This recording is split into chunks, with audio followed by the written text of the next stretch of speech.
Finally मेरा study complete हो चुका है और रात के बज चुके हैं 1 बज के देख सकते हैं 1:04 हो चुका है। रात काफ़ी हो चुकी है, इधर चारों तरफ अंधेरा ही अंधेरा। वैसे मैं तो सोने जा रही थी और देखी कि आसमान में चांद बहुत खूबसूरत लग रहा है। देख सकते हैं कितना बादल किए हुए हैं और दिख रहा है, तो अच्छा लग रहा है देखने में। कन्फ्यूज़न होगा कि एग्ज़ाम नज़दीक आ चुका है, 1 महीने बचे हैं, उससे भी कम समय बचे हैं, तो इसके लिए मैं क्या करूं। तो इसके लिए देखिए मैं 2-3 टिप देना चाहती हूं।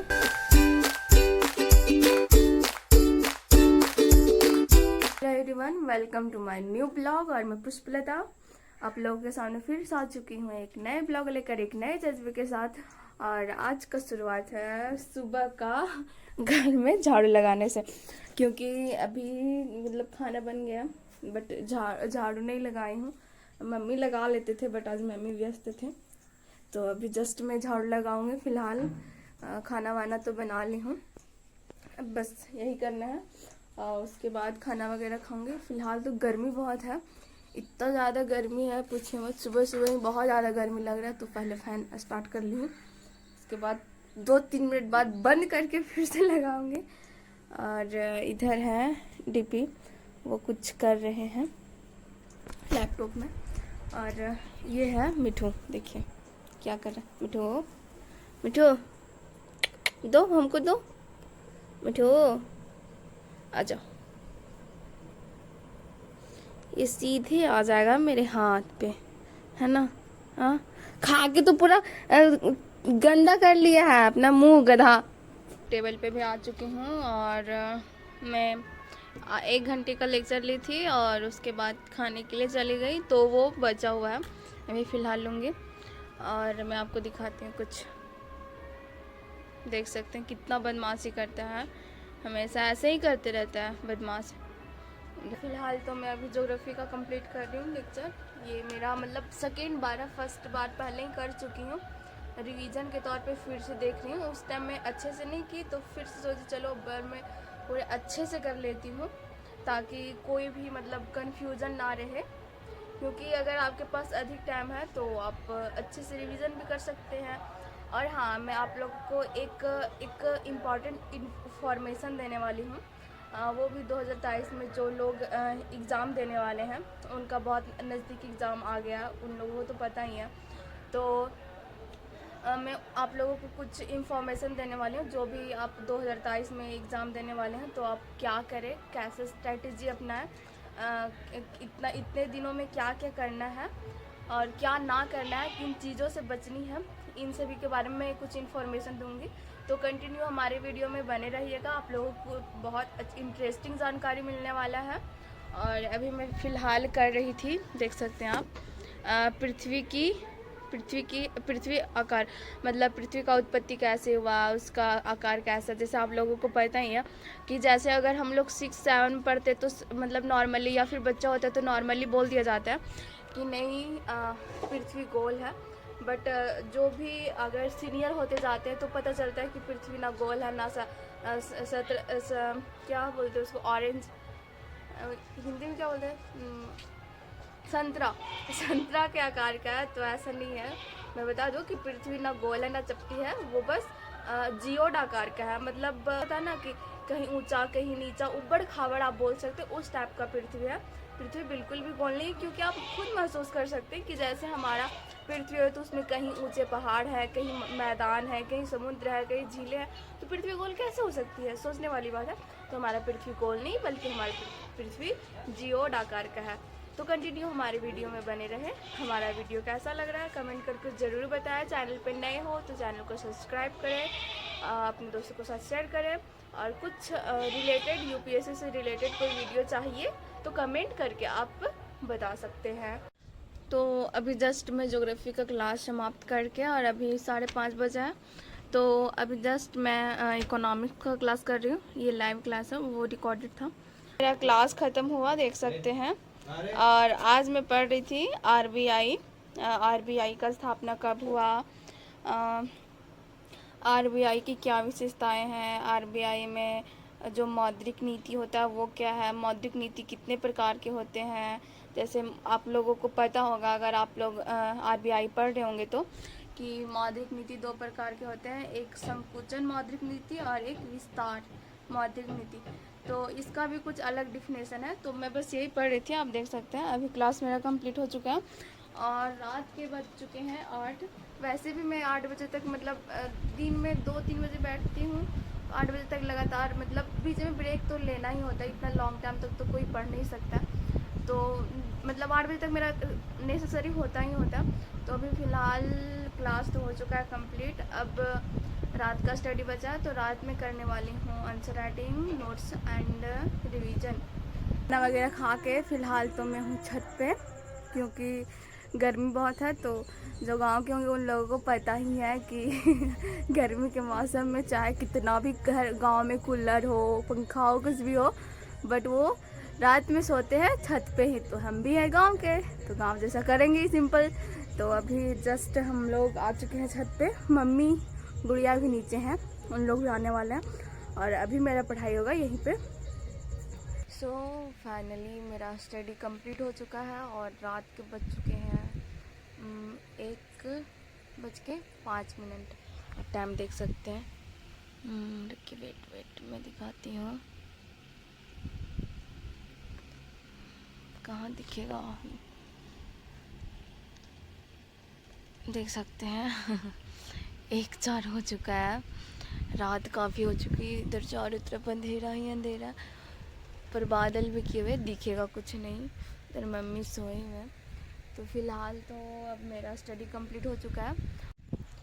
सो फाइनली मेरा स्टडी कंप्लीट हो चुका है और अब रात भी काफ़ी हो चुकी है वैसे इतना रात हो ही जाता है। तो अभी फ़िलहाल तो सारा कुछ हो गया है जितना मेरा, बट फिर भी इतना रात हो गया, फिर भी मेरा आंसर राइटिंग आज बच गया। मैं आंसर राइटिंग नहीं कर पाई और रात काफ़ी हो चुकी है, आप देख सकते हैं। रात का 1:07 हो चुका है। इधर चारों तरफ अंधेरा ही अंधेरा, कुछ भी नहीं दिखेगा। ऊपर बादल भी किए हुए हैं और छत पे हूँ फ़िलहाल। वैसे मौसम बहुत अच्छा अच्छा लग रहा है। हवा ठंडा ठंडा है। गर्मी के मौसम में ठंडा हवा तो बहुत मुश्किल से मिलता है तो फ़िलहाल तो बस यही। और बिल्कुल भी थक चुकी हूँ, एकदम नींद आ रहा है। नींद आ रहा है, बट उतना भी नहीं आ रहा है, पता नहीं क्यों। बट देखिए, और ब्लॉग तो अभी एंडिंग नहीं कर रही हूँ, क्योंकि 2023 को जो एग्ज़ाम 2023 का प्री जो आने वाला है, तो उसको लेकर मैं कुछ टिप्स ट्रिक्स देने वाली हूँ। तो वो तो मैं अभी तक दी नहीं हूँ और रात काफ़ी हो चुकी है, मुझे समय नहीं मिल पाया, तो अभी तक तो नहीं हो पाया। तो फ़िलहाल अभी मैं ब्लॉग को कंटिन्यू करती हूँ। ब्लॉग अभी एंडिंग नहीं करूँगी, सुबह में एंड करूँगी और सुबह में टिप्स भी दे दूँगी। तो फ़िलहाल तो मैं सोऊंगी, तो अभी गुड नाइट। सुबह आपसे मिलती हूँ, तो कंटिन्यू हमारे ब्लॉग में बने रहिए। चलिए, मैं ब्लॉग को कंटिन्यू आज कर रही हूँ।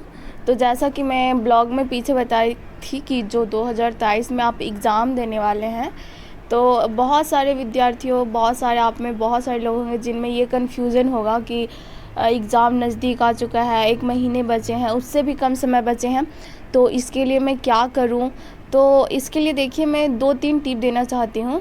कि पहला टिप मेरा ये है कि आप कुछ नया ना करें। मतलब बहुत सारे विद्यार्थियों में ये होगा कि क्या पढ़े क्या ना पढ़े, क्योंकि जब एग्ज़ाम आ जाता है तो मार्केट में बहुत सारे सोर्स अवेलेबल हो जाते हैं। बहुत सारे ये बोलते हैं कि इससे यूपीएससी निकल सकता है, इससे बहुत सारे क्वेश्चन भिड़ सकते हैं। तो ऐसा नया कुछ ना करें, आप जो भी पहले पढ़े हैं बस उसी को रिवीजन करें। क्योंकि अगर आप नया करना चाहेंगे तो आप जो भी पहले पढ़ चुके हैं वो भी चला जाएगा उसमें रिवीजन ना कर पाने की वजह से। तो आप नया ना करें, ओनली रिवीजन करें। हाँ, अगर आपको कुछ इम्पॉर्टेंट लगता हो कि ये मेरा छूट गया है और यूपीएससी एग्ज़ाम में आ सकता है, प्री में आ सकता है, तो आप उसे पढ़ सकते हैं। बाकी बात दूसरा कुछ नहीं करना है। सेकेंड टिप मैं आपको देना चाहूँगी, प्रीवियस ईयर क्वेश्चन पेपर। क्योंकि अभी आपका एग्ज़ाम है तो आप नया तो पढ़ेंगे नहीं, तो आप क्या कीजिए कि जितने भी प्रीवियस ईयर क्वेश्चन पेपर पूछे गए हैं उसे आप कंप्लीट करने की कोशिश कीजिए। और कंप्लीट कैसे करना है, जैसे एग्ज़ाम में करते हैं। अगर 3 घंटे का समय है तो हम कोशिश करें कि जो हम घर में प्रीवियस ईयर क्वेश्चन पेपर कर रहे हैं वो भी मेरा 3 घंटे से पहले हो जाना चाहिए, और ऐसा महसूस करें कि हम एग्ज़ाम देने को आए हैं। ऐसा नहीं कि अरे चलो 2 मिनट पानी पी लेते हैं, ऐसा नहीं करना है। आपको प्रीवियस ईयर क्वेश्चन पेपर करना और डेली टू डेली करना, और हो सके तो एक दिन में 2 पेपर 3 पेपर ऐसे कीजिए ताकि आपको, अगर आप जाए एग्ज़ाम हॉल में तो आपको ये ना लगे कि मैं कहीं नया आया हूँ या नई आई हूँ, आपको लगे बस नॉर्मल है, मैं तो ये कर चुका हूँ या कर चुकी हूँ। तो आपको कुछ नया नहीं करना है, बस प्रीवियस ईयर क्वेश्चन पेपर करने हैं, और वो भी समय के अनुसार जितना समय एग्ज़ाम में दिया जाता है। थर्ड टिप्स मैं ये देना चाहूँगी कि जो भी आप कोचिंग से, जो भी संस्थान से आप ये टेस्ट सीरीज़ लिए हुए हैं, जो टेस्ट दे रहे हैं, टेस्ट देने के बाद उसका एनालिसिस ज़रूर करें, क्योंकि हम टेस्ट तो दे देते हैं बट उसका एनालिसिस नहीं करते हैं कि कौन सा क्वेश्चन इसमें आ सकता है, कौन सा नहीं आ सकता है, कौन सा बहुत ज़्यादा इम्पॉर्टेंट है, कौन सा कम इम्पॉर्टेंट है। तो बहुत सारे आप लोगों में बहुत सारे लोग एनालिसिस नहीं करते हैं, तो हमारा है कि हमें एनालिसिस करना है। एनालिसिस करने से ये होगा कि आपको हमें कॉन्फिडेंस आता है, अच्छा ये क्वेश्चन ऐसे बनना चाहिए, मैं ऐसे लिखा था, ऐसे होना चाहिए। तो एनालिसिस करने से होता है ना कि कॉन्फिडेंस लेवल बढ़ता है। तो आप उसे अच्छे तरीके से एनालिसिस कीजिए। जितने भी टेस्ट सीरीज़ देते हैं उनमें मैंने क्या गलती की, क्या नहीं की, तो वो सारे अच्छे से हमें समझनी है, ताकि हमें कोई कन्फ्यूज़न ना पैदा हो कि मैंने ये सही लगाया था, वो कैसे गलत हो गया। कन्फ्यूज़न में नहीं रहना है। मैं अगला टिप्स देना चाहूँगी सीसाइट, क्योंकि बहुत सारे विद्यार्थी कॉमर्स से होते हैं, साइंस से होते हैं, बहुत सारे आर्ट्स से होते हैं। तो मतलब जो भी कॉमर्स या साइंस या आईआईटी ये सब में मैथ है, इस मैथ सेक्टर बहुत ज़्यादा पूछा जाता है। तो बहुत सारे लोगों को ये लगता है कि सीसाइट है, मैथ है, तो मुझसे ईजिली हो जाएगा। तो ऐसा कन्फ्यूज़न में ना रहना है हमें। अगर सीसाइट का है, अगर आपको लग रहा है कि मेरा वीक है, तो सीसाइट पे बहुत काम करें। अभी बहुत ज़रूरी है सीसाइट पे काम करना, क्योंकि मैं पिछले वर्ष का भी प्रीवियस ईयर क्वेश्चन पेपर देखी थी सीसाइट का, तो वो धीरे धीरे डिफ़िकल्ट बनाते जा रहा है। पहले की अपेक्षा सीसाइट धीरे धीरे डिफ़िकल्ट हो रहा है। तो सीसाइट पे प्रॉपर्ली अच्छे से गाइडेंस करें, क्योंकि सीसाइट एक ऐसा सब्जेक्ट है वो जो मार्क्स तो नहीं जुड़ते हैं, लेकिन हाँ आपका अच्छों का मैं देखी हूँ कि सीसाइट की वजह से उनका रह जाता है 1 नंबर 2 नंबर, इस कारण रह जाता है। तो सीसाइट पे अच्छा काम करें। अब मैं अपना ब्लॉग समाप्त करती हूँ। हमारा ब्लॉग कैसा लगा कमेंट करके ज़रूर बताएं। चैनल पर नए हो तो चैनल को सब्सक्राइब करें। आपको यूपीएससी से रिलेटेड कोई भी वीडियो चाहिए तो आप कमेंट करके बता सकते हैं। तो फिर से मिलती हूँ आपको एक नए ब्लॉग में। तब तक के लिए जय हिंद, भारत माता की जय।